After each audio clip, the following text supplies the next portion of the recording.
Olá, eu sou a Cláudia. Eu sou o Vinícius. E esse é o Frequência Kirlian. E hoje nós estamos recebendo uma convidada super, hiper, mega especial. Ela mesma, a Tita Montrassi. Ela é publicitária, ela é criadora de conteúdo, fotógrafa, é cantora e bruxa. Ela começou a carreira dela na cena musical com a banda Moon Whisper, é isso? Moon Whisper. Moon Whisper. Estudou fotografia artística em Nova York e hoje ela se dedica a projetos que unem música, comunicação e magia. Obrigada, Patrícia, pela sua presença aqui nos nossos humildes estúdios da Antena Zero.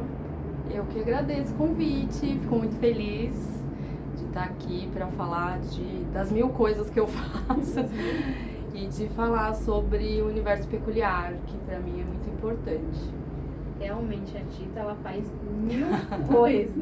Teriam que ter 1000 programas para abordar tudo que ela faz. E vamos começar pelo básico, né? Como que surge o nome Tita Montrassi? Então, o Tita, ele vem de quando... Agora eu vou dar minha idade. De quando tinha a galera do ICQ, que todo mundo tinha que ter um apelidinho, né? E na época eu escolhi Titânia, que é a rainha das fadas, né? Por William Shakespeare. Eu sempre gostei desse universo de bruxas, fadas, elementais.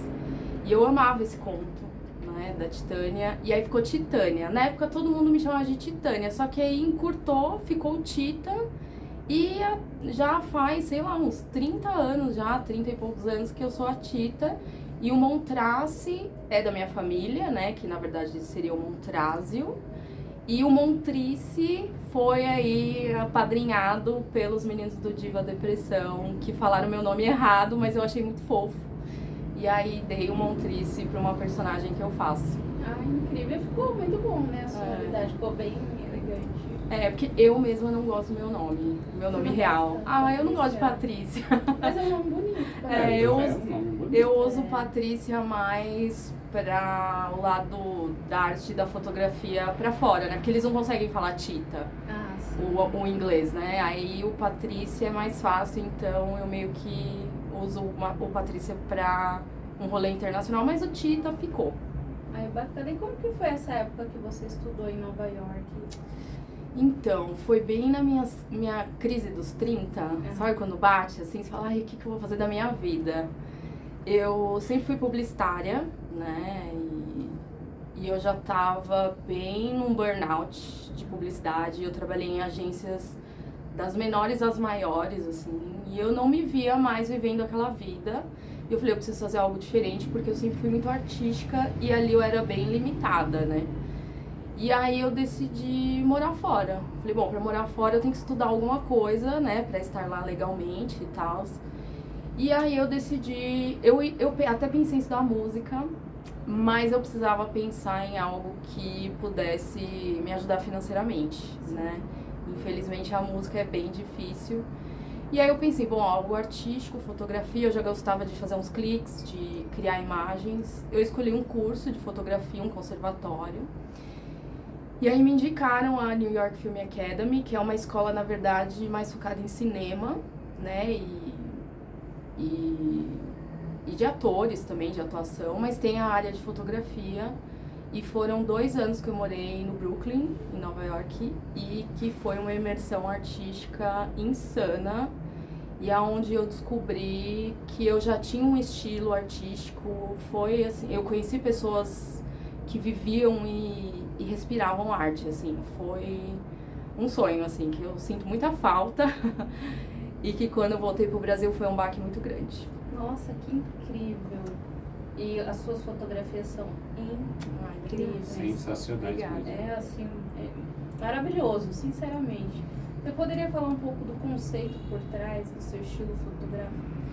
Então, quando a gente na arte, né, a gente sabe que tem aquela assinatura, né, não importa o médium, né, que você usa, se você é um musicista, se você é um pintor, se você é um fotógrafo, e o estilo, ele vem muito do que você é, né? Eu acho que isso tá muito imprintado, assim. E quando eu descobri isso, né, essa assinatura, eu já tinha meus 30 anos. Então eu já tinha o meu estilo próprio. E eu já enxergava as coisas daquele jeito. Então, quando eu me deram uma câmera na mão, eu só conseguia ver um universo melancólico, obscuro, romântico, que era o tipo de música que eu ouvia, que era o tipo de livro que eu gostava de ler. Então tudo caminhava junto, assim. Então a minha fotografia, a arte que eu fosse criar, seja compor uma música, ela ia caminhar para isso. Não tinha como ser algo colorido e feliz. Que para mim a arte, ela é um escape.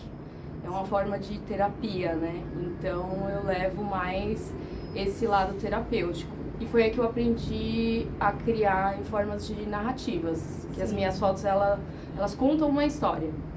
Então, muitas narrativas que eu tenho, muitos projetos, eles são situações que aconteceram comigo.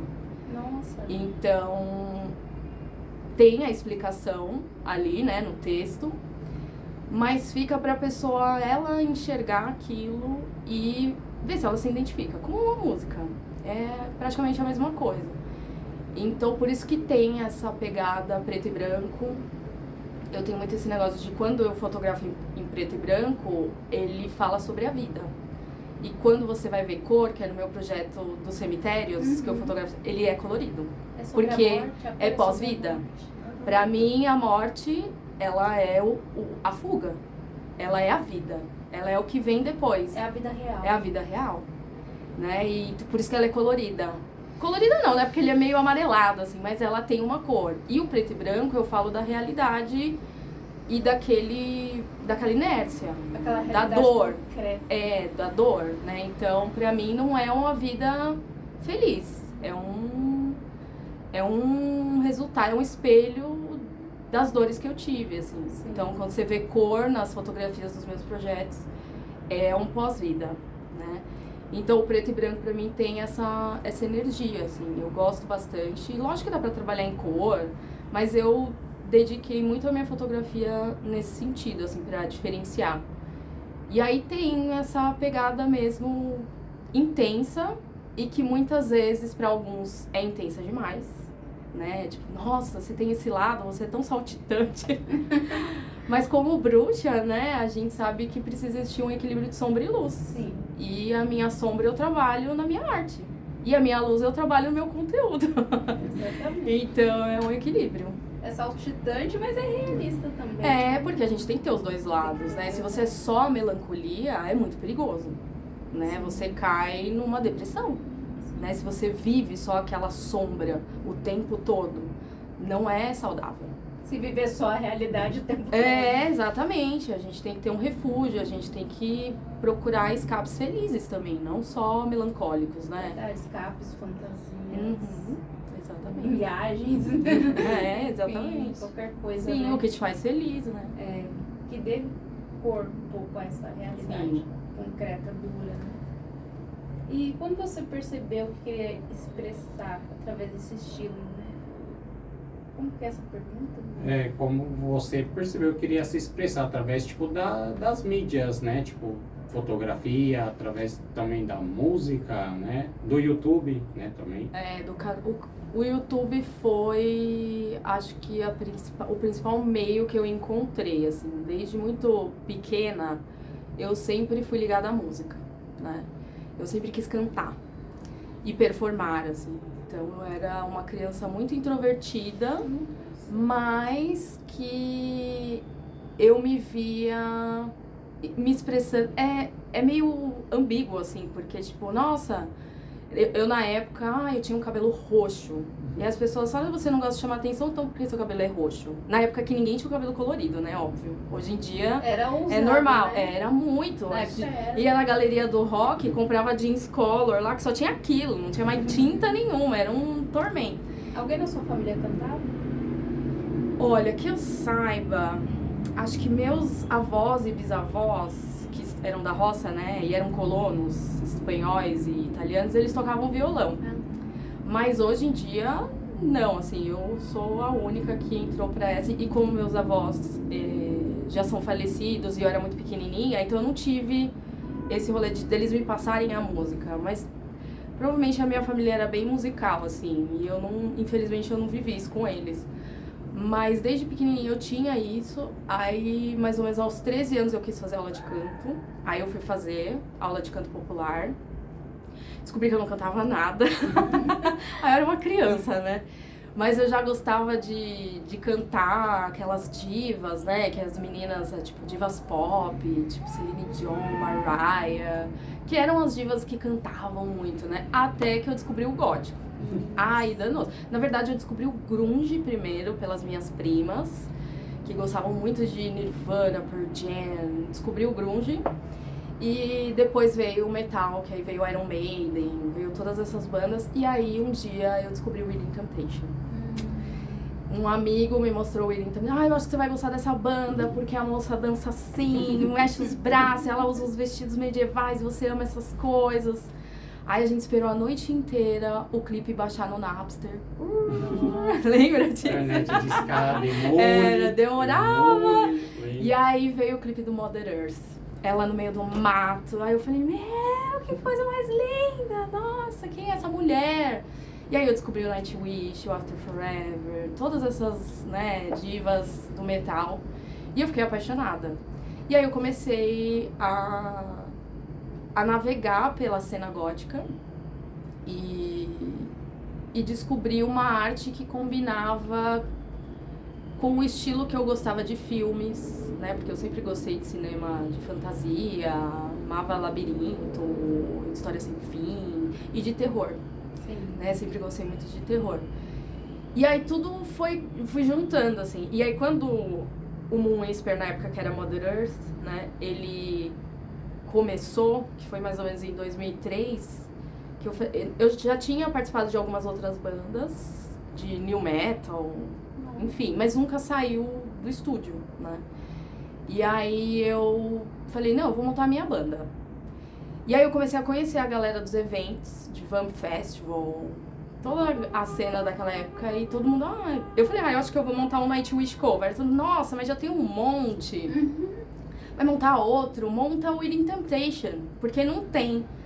Aí eu falei, gente, não tem porque não é fácil, né? Tipo, 2 teclados, na época era muito difícil ter instrumentos, assim, a galera investir, né? Tudo era mais difícil. Então, aí eu falei, bom, eu aceito o desafio, porque eu adoro desafios. E aí eu juntei uma galera, a gente começou, e foi aí que eu tive a minha experiência de palco. E aí eu performava dentro da energia da Sharon, né, dançando, o que casava muito com a minha personalidade também. Então, ali eu acho que eu comecei a entender que eu gostava desse universo da música, do visual. Eu acho que o visual pra mim, que assim, eu não me vejo como uma fotógrafa só, eu não me vejo como uma cantora, eu acho que eu sou uma artista visual. Sim. Então, pra mim, tudo caminha. Quando eu penso em algo, eu entro num processo criativo, eu não consigo pensar só numa foto. Eu já imagino o som daquela foto. Eu tive professores que falaram assim, você devia estudar cinema. Mas também é um processo caro, longo, sim, né? Trabalhoso. Então, e depois que... E assim, a gente ficou uns 10 anos na cena gótica tocando. Todo fim de semana com o Whisper, com o Within Temptation cover. A gente tentou fazer som próprio, não rolou. E eu na publicidade trabalhando que nem uma louca. Então era tipo... Era show no fim de semana e trabalhava nas agências quase que 24 horas. Foi bem insano, mas eu me arrependo, foi muito legal.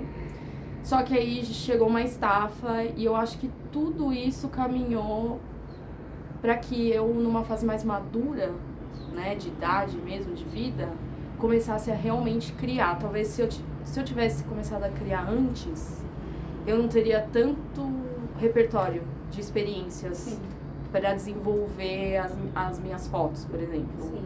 Ou para criar o conteúdo, né?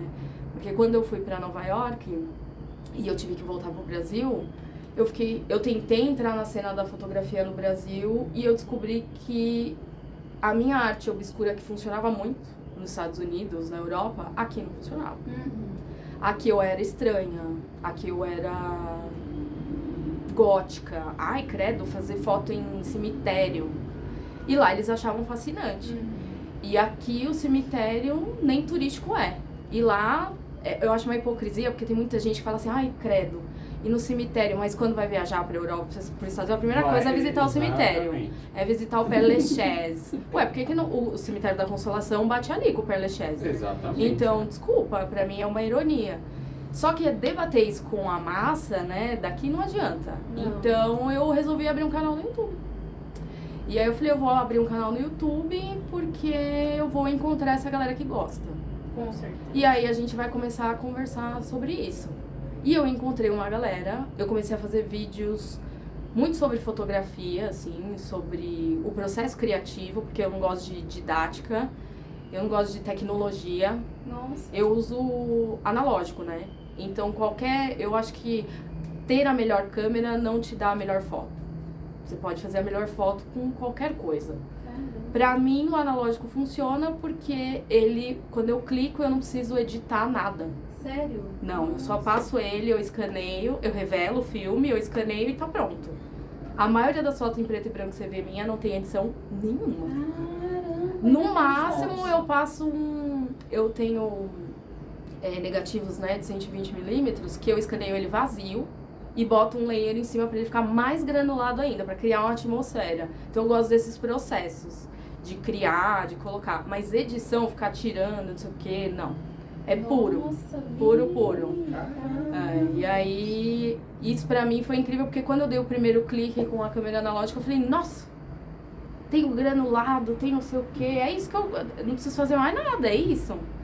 E só que aqui também, no Brasil, pra você ter os 120mm, a revelação é caro. Sim. Então foi diminuindo o tanto de fotos que eu tiraria. Eu comprava lá fora um monte de rolo, que são só 12 poses. E aí eu vinha pro Brasil, tirava as fotos aqui, tinha que ser muito selecionado o projeto. Eu não posso sair por aí tirando e fazendo um monte, porque cada rolo é R$80 aqui, né? E a revelação, hoje em dia, eu nem sei mais. Inclusive aqui na avenida eu vinha revelar, num lugar aqui que eu achei, que era mais barato. E tinha a chance de eu perder o filme também, de todas as fotos. Enfim, aí eu comecei no YouTube trocar essa ideia com as pessoas. Só que as pessoas ficaram muito mais interessadas no meu processo criativo, em quem eu era, do que eu ajudar elas a criarem o próprio processo delas. Foi quando o canal virou algo mais sobre magia, bruxaria, Sobre você. bem-estar, sobre ser peculiar, né? Que hoje eu chamo os meus seguidores de peculiares. Da galera que se sente fora da caixinha mesmo. E aí agora é uma comunidade segura, onde as pessoas podem conversar, onde as pessoas podem fazer trocas. Então virou um refúgio. Nossa, que incrível. Bem legal. Caramba. E você continua divulgando internacionalmente seu trabalho visual focado na fotografia? Olha, eu confesso que depois que eu foquei na criação de conteúdo, as fotos deram uma parada, porque aí realmente é muita coisa. Eu foquei 100% na criação de conteúdo pra eu conseguir tirar realmente o meu salário dali. E fazer leitura de cartas, E a criação de conteúdo me trouxe participar de eventos, fazer publis, que aí me geram também exposição e a renda. E ainda nem é tudo isso, né? Ainda é um caminho ainda, né? Não chegou ainda onde eu quero realmente chegar. Mas eu sempre trago como publicitária, né? Eu não consigo sair da parte de planejamento, né? Então eu sempre traço um plano no ano e eu preciso alcançar aquele plano, senão eu me sinto travada. Nossa. E aí isso sempre me mostra a realidade, ó, você não ganhou tanto aqui, então muda aqui, né?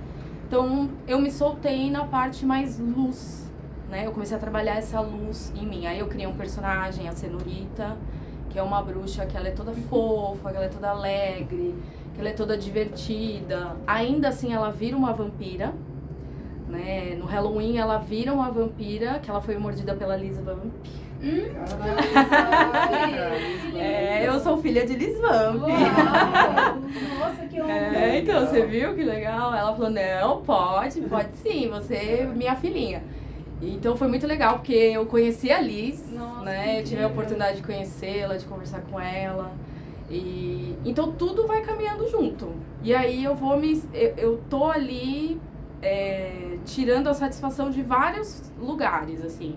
De eventos, de cultura pop. E que eu sempre tô de olho na galera mais peculiar, mais do obscuro. Sempre filmando alleys e mostrando pra galera os artistas, ilustradores, fotógrafos desse meio obscuro. A Horror Expo mesmo, quando ela começou, eu enchi tanto o saco do Vitor, que é o dono da Horror Expo. Vamos fazer um alley, vamos fazer não sei o quê, tem que colocar arte, tem que colocar fotografia. Ele, calma, Tita. Esse ano a gente vai ter um espaço com esses artistas. Eu estarei lá com as minhas fotografias. Em primeira mão eu tô falando. Caraca. Eu estarei lá com as minhas fotografias, junto com vários ilustradores e artistas. Cada um vai ter sua mesa. Então eu ajudei ali na curadoria. E era um sonho meu, trabalhar com curadoria também de artistas peculiares. Uau. Né?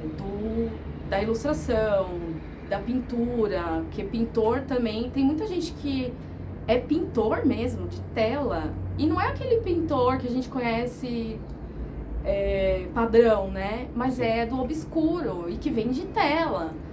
Só que a arte, tudo gera uma grana, né? Não é barato de, né? Um pintor, ele não consegue vender a mesma coisa que um ilustrador vende num print de R$20. Mas dá pra colocar todo mundo junto ali, porque nosso segmento já é segmentado, Sim. já é um nicho nichado. Então se a gente não se ajuda, a gente não tem espaço pra nada. Verdade. Né? Mas é igual na música, né? Tipo, uma banda depende da outra, tudo, né? Um depende do outro, né? Um O depende universo do da outro. música, E né? se tem rivalidades, eu acho que só afunda mais ainda a arte no geral. Sim. Então fazer parte de todos esses universos, né? Tipo, a Tita faz de tudo, devia focar em alguma coisa. Eu acabo estando ali por mim e por muita gente. Porque a minha ideia sempre também foi dar o espaço para as pessoas poderem mostrar a arte delas. Então, no meu conteúdo, eu sempre procuro ter aquele recebidos da blogueira, mas é um recebidos diferente. Sim. De produtos diferenciados, peculiares. Tem agora mais... Eu tô abrindo mais pro lado da música porque minha banda voltou ativa. Então, é um universo peculiar. Eu não consigo ficar fechada numa situação só. Porque a arte, pra mim, ela é tudo, assim, né? E quem se isola, eu acho que acaba criando algo muito segmentado ali. E eu acho que a arte precisa ser... Você tem que ter a experiência, pelo menos uma vez, de fazer algo diferente. Se você é um músico, de você produzir, de você criar fotos... Você ser plural, né? Porque a arte é isso. Abrange Pra muita mim. coisa. Né? Pô, se você se limitar, você não é uma pessoa limitada. Você pensa de diversas formas, e você tem várias fases na sua vida. Você vive várias coisas ao longo da sua vida, né? Então, se você expressar isso, é muito importante. E você pode dar pitaco em tudo. Eu Sim. sou assim. Sim.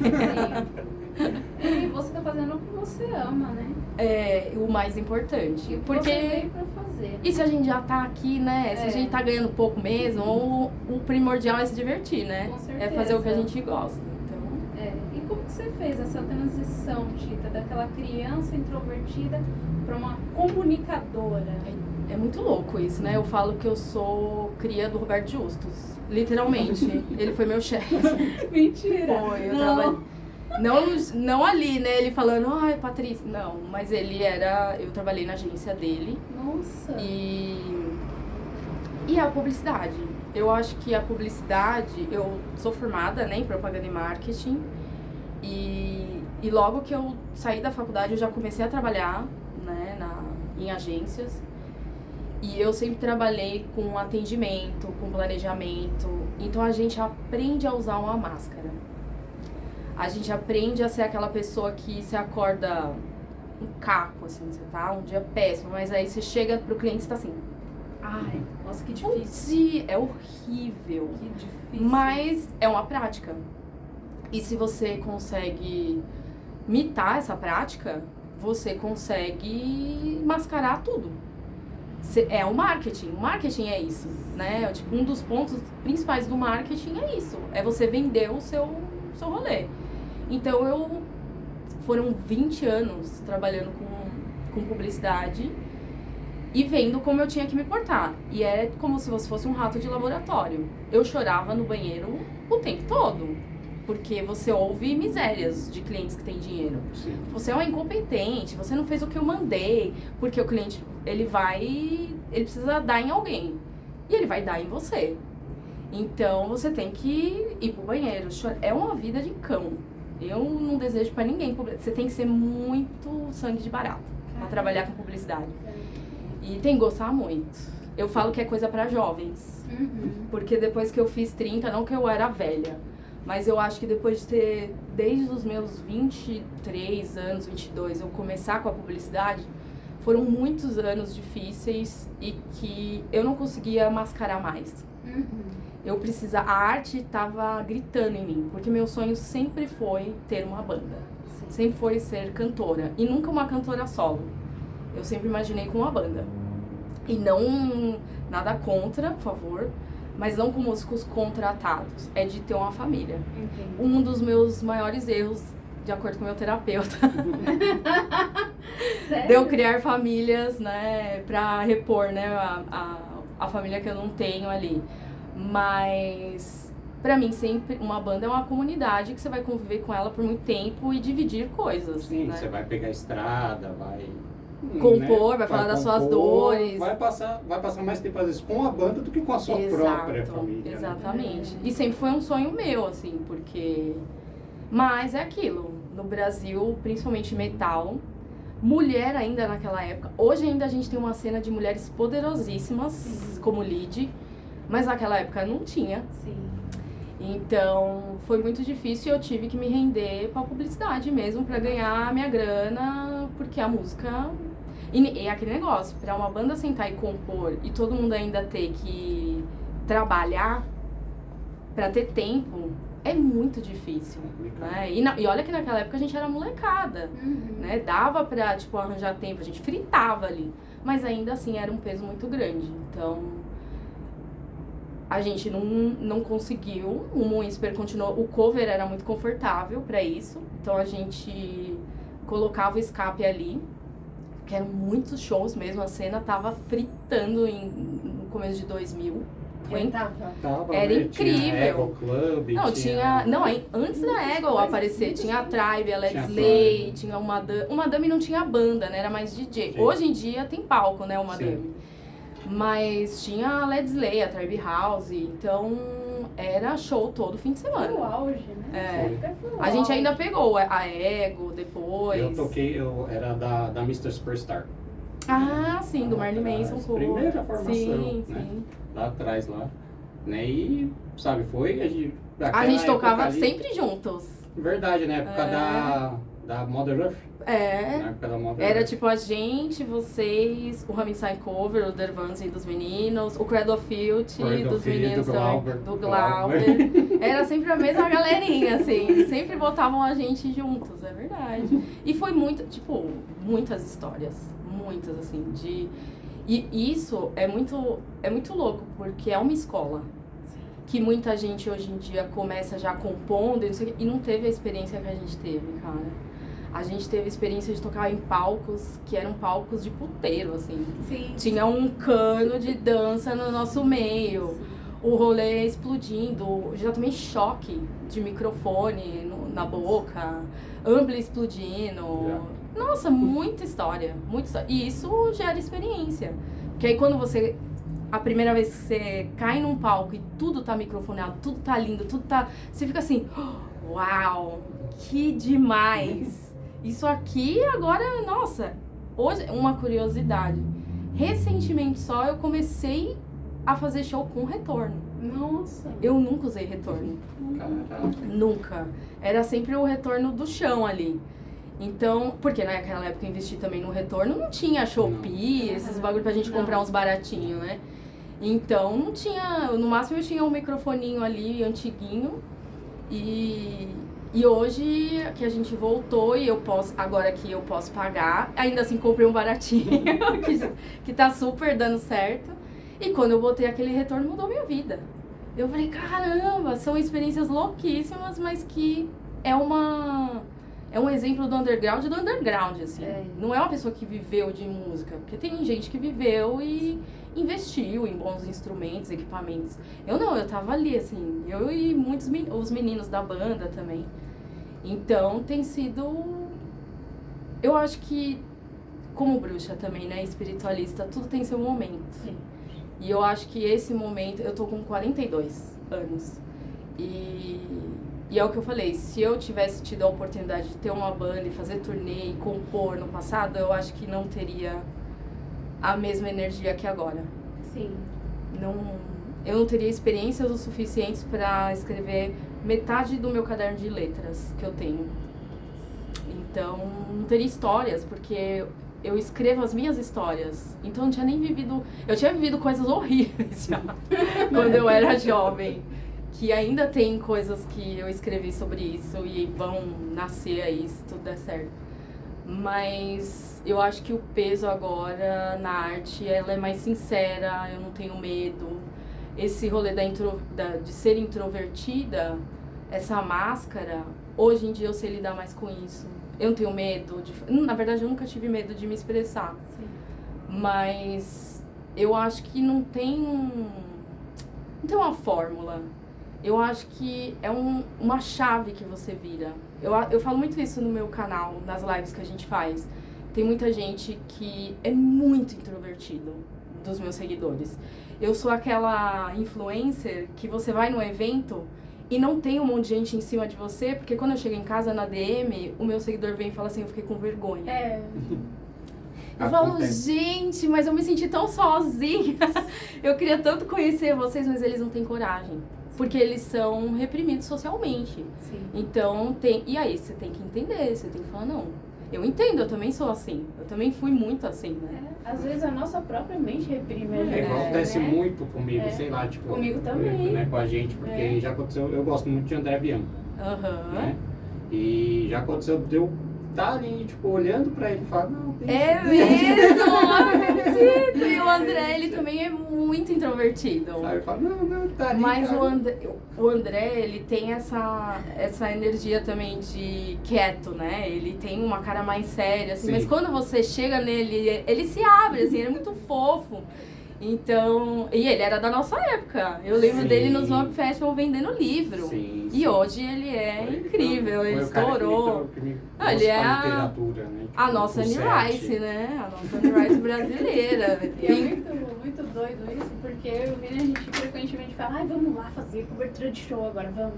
A gente chega lá, a gente concentra lá. É mesmo! Não acredito! Sério. Mas vocês criaram um podcast, já foi um avanço. É um jeito também de falar, né? Mas entendi. Mas agora vocês chegam e as pessoas te reconhecem, vocês. Mais ou menos. Aí começa a ficar mais fácil. Porque aí é a pessoa que vem até você. Sim, não. Quando, tipo, a pessoa vem, tudo bem. O fogo é a gente e até a pessoa que nem... O que precisa, né? Exatamente. Tipo, já perdi muitas oportunidades de tirar foto com... mesmo. Tipo, sabe, eu já... Rogério Skylab, né? O Skylab já passou do meu lado já e... Beleza. Eu acho que se for dar uma dica, eu acho que é a gente se colocar na mesma posição da pessoa, que nem eu falei. Eu também tô num evento e eu espero que os meus seguidores me reconheçam pra eu saber que meu público existe. E aí e eu fico extremamente nervosa, né? Tipo, eu tô lá e eu quero que também os chefes da organização pensem, pô, ela é influente, né? Ela tá aqui. Sim. E aí se não vem ninguém? Nossa. Eu também fico assim, tipo, caramba. E quando vem pessoas de diferentes atitudes, assim, de muito introvertido até, tipo, ai, quer te abraçar. E eu fico meio assim, tipo, eu sou uma pessoa que, ai, desculpa falar isso, mas eu sou muito do rolê europeu de, tipo, não me abraça. não me beije. Eu acho esquisitíssimo alguém que nem te conhece te dar um beijo no rosto. Sim. Eu acho isso muito estranho. Eu também não gosto de Então, coisa, Eu brasileira, não sei o quê. Não, eu acho legal isso quando a gente já conhece a pessoa. Sim. Você conhece uma pessoa que você nunca viu e a pessoa vem te dar um beijo, eu acho isso muito íntimo. É. Porque pra mim é uma troca de energia, é um toque, e você não sabe quem é, você não conhece, você não sabe se a pessoa é legal, não é. Então eu acho isso muito estranho, assim. Então, quando o seguidor vem, você sabe que é um seguidor e tal, então você cria um limite ali, tipo, oi, não sei o que e tal, mas... Ou até mesmo quando você tá de personagem, ou um cosplay, alguma coisa, e vem gente botar a mão na sua cintura, e você tem que, opa, não Limites. toca aí, né? Isso vai ser noção. Tem. Né? Nossa, é o que mais tem. Nossa. Então, ainda mais a Cenorita. A Cenorita, ela é uma energia para um público mais infantil e tal, mas os adultos se empolgam ali num nível que não é saudável. Então, você tem que botar um limite. Aí é quando a Cenorita sai e entra a Tito e fala, não. Né? E acho que mesmo com banda na música, cada atitude é muito... De você descer, já aconteceu de eu descer do palco e a pessoa fala assim, você faz aula de canto? Porque eu acho que você precisa. Vixe, já ouvi cada coisa. Já ouvi, na nossa época, de quando começou o YouTube, a gente postava os vídeos podres que a gente fazia, que não dava nem pra ouvir, na internet, e que a pessoa tinha como escrever um comentário anônimo. Sim. Nossa, já falaram, já mandaram assim, tipo, você precisa morrer, você devia morrer. E aquilo, naquela época, aquilo me afetou muito, eu chorava muito. E eu lembro do meu baixista falando assim, para de ler essas coisas, e não sei o quê. Foi ali o meu início de ser uma pessoa pública e lidar com comentários. E eu falei, gente, como as pessoas nem te conhecem e querem e te desejam a morte, assim, é um negócio insano. Então eu acho que a pessoa que é introvertida, ela pode ter uma base de diversos traumas psicológicos. Sim. E a gente, por isso que eu falo, terapia é necessário para todo mundo se conhecer, se autoconhecer. De você entender o porquê você é daquele jeito, ou porquê você falou aquilo sem querer, ou sem pensar, ou você tá agindo daquele jeito e você percebe que aquilo é errado. E pra tudo. E então eu como bruxa, eu não vou indicar só você fazer um feitiço, um ritual ou uma erva, assim, tipo, vai lá, toma um chazinho de lavanda. Não, vai fazer terapia. Vai fazer terapia, porque a ciência caminha junto, a gente precisa entender o que tá acontecendo aí, e isso, num todo, assim, mudaria muito a atitude das pessoas. Porque eu acho que a introversão de vocês, de chegar num lugar e ser o trabalho de vocês, se comunicar com as pessoas, porque vocês precisam disso, por conta do podcast, do trabalho, é também um receio de tomar, de ser... De você ir na pessoa e a pessoa ser escrota com você, Sim, da pessoa com ser mal certeza. educada, de você tomar uma retaliação, tipo, quem é você? Some daqui. E vários outros fatores, Tudo que pode são acontecer. pessoais, né? É. Então, tipo, todo mundo fala, um dia o mundo vai ser melhor. Eu não acho. Eu acho que a gente vai se adaptar a ele e caminhar nos ambientes onde a gente se sente confortável. Sim. Infelizmente, a gente tem que se mascarar muitas vezes para poder sobreviver, não ficar chateado. E muitas vezes voltar para casa chorar e trabalhar aquilo. Superar de alguma forma. Ou criar uma música, ou uma série de fotos, ou fala da Bafa no podcast. Pelo menos em alguma coisa boa, né? Transforma em Sim, algo. sim. Sim. Você citou uma coisa de construção familiar. Você acabou deixando isso de lado durante a sua trajetória? Eu tive uma experiência da minha família, assim, bem traumática. Quando eu era pequena, né? Meus pais se separaram. Na verdade, eles sempre foram ida e vindas, assim, desde pequenininha. Até eles se separarem mesmo, eu tinha 18 anos. E eu tenho um irmão mais novo, então foi muito difícil pra gente. Eu nunca tive o apoio deles em nada. Principalmente na música. Já ouvi coisas bem horrorosas, assim, do meu pai. Não é uma coisa que eu tenho receio de falar nem nada, porque eles também não consomem muitas das minhas coisas. E também nunca entenderam, nunca buscaram entender. Mas eu sei que eu aprendi uma coisa como criadora de conteúdo, que você falar sobre as suas dores pode ajudar muita gente. Então você ter essa coragem de falar o que aconteceu com você, às vezes, tipo, o meu foi um trauma familiar de separação, de algumas coisas, mas se a gente sofreu abuso, e você ter essa coragem de falar, é muito difícil. Mas ajuda muita gente. Eu já recebi muitas mensagens falando assim, nossa, foi muito legal você ter dividido isso, porque isso me ajudou. Não tem dinheiro que vai pagar isso. Você tá, tipo, caramba, eu contei a minha história, ou uma música que você vai criar, ou as fotografias que eu faço, eu já ouvi muita gente falar, nossa, essa foto aqui, ela transcreve um momento que eu vivi na minha vida e eu preciso dessa foto impressa na minha parede.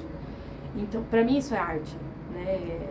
E quanto mais realista, quanto mais algo que você viveu, mais aquilo vai se comunicar com as pessoas, sabe? Porque é o que eu falei, quando eu cheguei aqui pra vocês. Quando eu vim pro Brasil, o Brasil, ele mascara muita coisa na vida. Quando rolou a pandemia, as pessoas começaram a entender o que precisa. Precisa de terapia, precisa cuidar da mente, da autoobservação, precisa se olhar no espelho, precisa se autoanalisar. E o brasileiro não fazia isso. Não. Depois da pandemia, as pessoas começaram a entender melhor. E aí a minha arte começou a ter um pouco mais de espaço. Isso eu digo dentro do meu universo, né? Não sei se em outros universos foram assim. Abriu um pouquinho. E as pessoas se abriram mais para falar sobre as dores delas. Pode ver que hoje em dia ninguém tem muito receio de falar que aquilo machuca, que aquilo aconteceu. Tem cada vez mais pessoas comunicando traumas que viveram. Então, na minha família, a gente teve isso. Eu não tive esse apoio musical. Talvez se eu tivesse tido esse apoio musical, porque eu queria fazer faculdade de música, né, na época. E meu pai falou, eu não vou te ajudar a pagar faculdade de música, porque isso não dá dinheiro. Era bem aquele rolê mesmo, né? De pais que não vê arte como um meio de...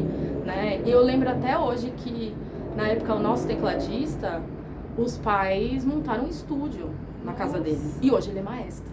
Ele dá aula na faculdade, na Federal do Acre, como um maestro, musicista, professor. E olha... E sem os pais ali, apoiando, e podiam comprar um teclado e botar ele na faculdade, não sei o que. Meu, incrível. Eu já não tive isso. Então, quando eu falei, bom, vou fazer algo que me leva mais perto do criativo possível. Publicidade. Ah, então, publicidade vai te colocar no escritório. Ok, legal. Então, eu nunca tive esse apoio. E até hoje é muito difícil. Eu não, nesse momento, eu acho que eu não vejo meu pai tem uns 2 anos, pessoalmente. Vocês não têm contato? Tipo, se eu precisar falar com ele, a gente fala pelo WhatsApp, assim, mas... E a gente mora tudo no mesmo bairro. Nossa! É bem louco, assim. Mas, assim, depois que eu entendi, que eu comecei a fazer terapia, que eu comecei a estudar muito o universo neurodivergente, eu me descobri neurodivergente. Eu descobri que isso é genético. E aí você olha para os seus pais de uma forma que eles, como pessoas, e aí você pensa, pode ter ali também algo, mas na altura dos 60 anos eles não vão atrás, eles não vão mudar. Então é uma ausência muito grande que eu sofri na minha vida. Eu sempre fui muito sozinha, muito mesmo, extremamente sozinha. E como você lida com isso hoje? Hoje é mais tranquilo, porque a partir do momento que eu comecei a fazer terapia, eu entendi que eu não precisava mais provar nada pra eles ou pra ninguém. Porque era uma constante de provar que eu podia viver daquilo sem o apoio financeiro deles. Sim. Então, e aí eu lembro que eu cheguei num patamar na fotografia que eu ganhei um prêmio do... Ai, qual que era o nome? Da Red Bull Station. Nossa. E eu fui selecionada, né? E foi aqui no Anhangabaú, que eles tinham, né, a estação e tal. E aí eu tinha uma sala só pra mim. E aí eu consegui expor um projeto meu que chama Fuga. E meu pai foi ver. E aí é incrível que ele entrou na sala, assim, eu não consegui nem entrar com ele na sala, porque eu fiquei morrendo de medo, porque tinha uma foto que eu tava segurando a foto da minha avó no meu rosto, que é a mãe dele. Só que a minha avó, ela faleceu 15 dias depois que ele nasceu, então nem ele conheceu ela. Mas ela é extremamente parecida comigo, é bizarro. Por isso que eu fiz uma série de fotos que eu falo sobre ela, sobre a história dela. Que a gente é extremamente parecida. Fisicamente, né? E ele entrou, ele saiu. Aí eu falei, né? E aí e tal, dele. Legal. Você ganhou algum dinheiro com isso? Aí eu pensei, eu posso virar, sei lá, presidente da república, que pra ele nunca vai ser o suficiente. Né? Então não adianta eu tentar ficar provando as coisas. De forma nenhuma. Sempre vai ser algo furado. Pra ele sempre... Acho que é muito também pensamento de colono, assim, sabe? De roça, que tem que trabalhar, que tem que acordar cedo, que tem que não sei o quê. Não entende como o mundo funciona, como isso aqui também é uma renda, sabe? Sim, sim. E aí eu aprendi que não adiantava martelar isso, mas isso muito tarde da minha vida, viu? Demorou bastante. Por muito tempo eu vivi essa dor e ainda assim quando eu fui pra fora, assim, não vou dizer que ele deixou de me ajudar em algum momento, não. Mas é sempre algo muito frio, assim. Do jeito dele. E é um negócio que vem tanto dele como da minha mãe, é muito parecido. E pra mim é aquele rolê de, tipo, pais que viveram aquele padrão de se conhecer jovem, casar e ter filho. E não era pra ter sido isso. Era pra cada um ter vivido uma vida, mas era o padrão da sociedade naquela época. E eu acho que tem muitos filhos alienados por conta disso, porque gerou separação, briga, treta, sei lá mais o quê. Isso... casos a Quantos? gente vê desses, né? Exatamente. Nossa. Então a geração de agora, que tem mais uma energia mais livre, vamos dizer entre aspas, né, porque ainda não é 100%, de pais hoje em dia, ou até mesmo adultos que nem querem ter filhos. Sim. Eu sou uma pessoa que, quando eu era jovem, eu queria ter filhos, né? E depois que eu mudei de profissão, que eu fiz 30, eu fui pra arte, eu falei, bom, agora eu não consigo sustentar uma criança, então eu vou ter que dar uma pausa nesse desejo aí. Mas era um desejo muito imputado pela sociedade, de mulher, sabe? Ou até mesmo aquele negócio de legado, de passar o que eu sei, principalmente da bruxaria, não sei o quê, pra minha filha. Mas aí eu comecei a estudar arte, aí eu falei, eu vou ter que pausar. E no meio dos meus 35, eu descobri que eu tinha endometriose e adenomiose, e que pra eu engravidar seria muito mais difícil e quase que impossível, e que poderia até me matar mesmo. E na época eu namorava uma pessoa que também não queria. Então, tipo, o universo casou muito bem, assim. Tipo, eu namorei 6 anos com uma pessoa que não queria. Sim. E eu descobri ali, então, tava tudo bem. Eu não tinha aquela pressão de, tipo, pô, mas eu quero ter filho. Mas eu não posso te dar um filho. É perigoso. E depois que eu fiquei solteira, e depois eu conheci outras pessoas. E aí comecei a namorar ele também não queria ter filho. Então, tipo, eu não vivi essa pressão de querer ter. E aí eu me acostumei com a ideia. Hoje eu tenho 42. Se eu quiser ter, vai ser bem mais difícil. E, sei lá, pro futuro adotar, mas eu fico pensando uma criança vivendo num mundo desse, eu fico meio infeliz, assim, sabe? Realmente. Eu ia ficar meio bitolada de querer o melhor pra aquela criança e eu ia surtar. Eu ia ser uma péssima mãe, porque eu ia querer blindar tanto. Sim. Que eu ia sufocar a criança. Então, eu acho que esse pensamento é um pensamento mais jovem, de uma galera de uma geração mais... E pra que eu vou traumatizar como eu fui traumatizada? Sim. Porque ali era padrão ter um filho. Porque pra mim eles não era pra ter filho. Sim. Eles não têm o tato de cuidar de um ser humano. Eles cuidam deles mesmos. E a resposta tá aí. A ausência deles na minha vida, assim. Que tá tudo bem. Não me ligar, não saber nunca foi na minha casa, tem todo esse rolê, é bem intenso, assim. São coisas que eu não fico falando muito, assim, no meu conteúdo na internet, porque eu não gosto de me vitimizar. Mas são coisas que a gente se identifica, né? Ah, e todo mundo, com certeza. Sim. Se eu Não, entrasse são- nessa são espiral, coisas que é... você tá falando aí são coisas que Muita nós gente, passamos. Sim. Nossa vida. Com certeza, É com assim certeza. também. Mas ainda assim, tem sempre um familiar, ou às vezes até algum deles que olha e que muitas vezes vai ouvir isso e vai falar, nossa, às vezes a pessoa vive num universo diferente. Às vezes a sua dor não é uma dor igual a da pessoa. Que nem aquele negócio, sempre te achei meu melhor amigo, mas aquela pessoa nunca te achou um melhor amigo. Você vivia aquilo, aquela pessoa não. Então você falar dessas dores e a pessoa tá ouvindo, pra ela pode parecer tipo nossa, nunca foi assim.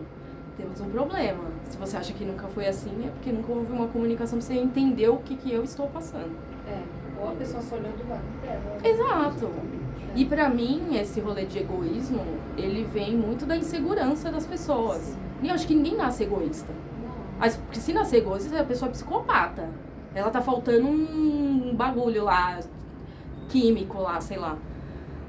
Eu acho que a insegurança, ela é o maior ingrediente pra transformar pessoas nas piores pessoas. Com certeza. Ser extremamente destrutivas com o outro, sabe? Patrícia, e você é natural de que cidade? Eu sou de Santo André, Santo eu nasci em Santo André, mas eu fiquei lá um período quando eu era muito pequenininha. E depois eu morei muitos anos no Parque do Carmo, ali perto do Savoy. Sim. Mas sempre fui da Zona Leste, né? Sim. E aí depois mudamos pra alguns lugares, mas sempre voltou pra Zona... Agora eu voltei pra Zona Leste de novo. Entendi. E quais são seus projetos futuros, artisticamente? Tem alguma coisa Então, pra você?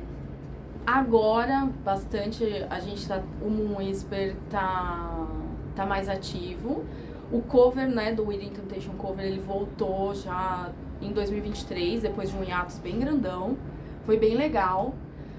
Mas é aquilo, né? Por mais que o Within Temptation tenha tocado no Summer Breeze e foi sensacional, as pessoas acharam incrível aquela mulher e ela é muito incrível, ainda não é uma banda que se sustenta mais aqui, Sim. na cena. Sim.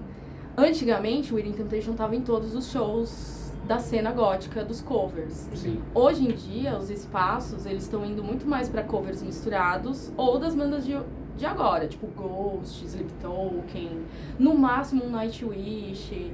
Tá difícil achar show pra tocar o Within Temptation. Nossa. Então tá todo mundo assim, quando vai ter show. E assim, a gente não toca de graça. Lógico. A não ser que seja um projeto muito legal e que a gente tá ali como voluntário, ou que fala assim, não, vamos aí, vamos bater, bilheteria, não, mas a gente quer tocar aqui e beleza. Porque a gente não tá mais naquela fase de... E olha que naquela fase a gente também não tocava de graça, não. Mas era, tipo, dinheiro de pinga, né? Mas não tocava de graça. Mas hoje em dia, pra que a gente vai fazer isso? A gente é adulto, a gente no mínimo tem que pagar ensaio.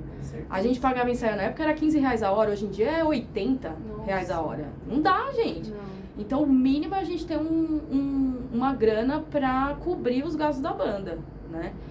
E tá difícil. Então agora, também em primeira mão pra vocês. O Moon Whisper, porque foi recentemente mesmo, a gente fez uma reunião, eu e os meninos, e a gente vai começar a variar os covers. A gente não vai matar o cover de Within Temptation. Quem quiser contratar o Moon Whisper pra ser o Within Temptation cover numa noite, a gente tá com o set aí sempre atualizado, né? O look, tudo. Mas a gente vai começar a abrir mais, porque a gente vai começar a compor. Finalmente! Tudo Sim, tem sua hora. Tudo tem sua hora. Então, a gente vai começar as nossas composições. A gente já separou porque eu tenho várias letras. Inclusive, é uma letra que eu escolhi ali e falei assim, acho que é legal a gente começar com essa, porque eu já tinha algo na minha cabeça, porque eu não toco instrumento nenhum. É péssimo. Então, na hora de eu compor, eu escrevo a letra e já imagino, é que nem a fotografia. Eu entro no processo criativo de escrever a letra e eu já imagino a imagem. Então eu já consigo imaginar um clipe. Nossa. Porque muitas vezes é o que aconteceu. Então já existe uma história visual, porque ela existiu. Uhum. Então eu já consigo imaginar um clipe, eu já consigo imaginar milhões de coisas. Só que isso é o passo pra frente, né? Então a letra eu crio ela na estrutura, mostro pros meninos e agora é com eles. Né? Porque aí às vezes eu tenho uma melodia, alguma coisa, e eu mandei pra eles, né? Eles falaram, bom, agora a gente caminha, só explica pra gente a história, né? E essa música que a gente vai começar a trabalhar, ela é sobre meu pai. Eita, que forte. Ela é sobre meu pai, sinto muito aí. Mas ela tem essa conotação, mas é aquilo, pra mim. mas eu quero que para outras pessoas também, que provavelmente vocês também vão ouvir e vão falar, sim, cabe aqui agora. também pra mim, porque eu acho que a música é muito isso, né? Nossa, essa música é pra mim, foi feita pra mim. É essa energia que eu quero. Então a gente entrou agora nessa fase. E nessa fase também de aumentar o repertório. O último show que a gente fez no Madame, a gente tocou Wuthering Heights. E o povo pirou, assim, porque o Moon Whisper, ele sempre teve esse rolê de tocar uma música diferente no final do show. Então a gente já tocou Iron Maiden, a gente já tocou Metallica. O que mais a gente tocava era Iron Maiden. E pra dar uma desopilada ali, pra tocar outras coisas, porque a gente sempre foi muito diverso, né, na música. E aí a gente quer agora abranger mais outros covers pra gente ter mais espaço de show. Sim. Porque não tá rolando só o Within Temptation. Se fosse um Evanescence cover, a gente estaria tocando doidado. Sim. Mas o Within Temptation, infelizmente, tá difícil. Que pena. Então a gente vai começar a abrir mais. A gente já tem uma lista aí de covers novos que vai de, sei lá, de divas aí do Gothic Metal, Nightwish, After Forever, Épica, até Ozzy, Nossa. Kate Bush, sei lá, Lacuna Coil, o que mais que a gente tava vendo? Tristânia, Lorena McKennitt. A gente vai pro folk porque eu amo. A minha assinatura, ela também tem muito da bruxaria nórdica, da bruxaria mais terra mesmo, né? Mais xamânica.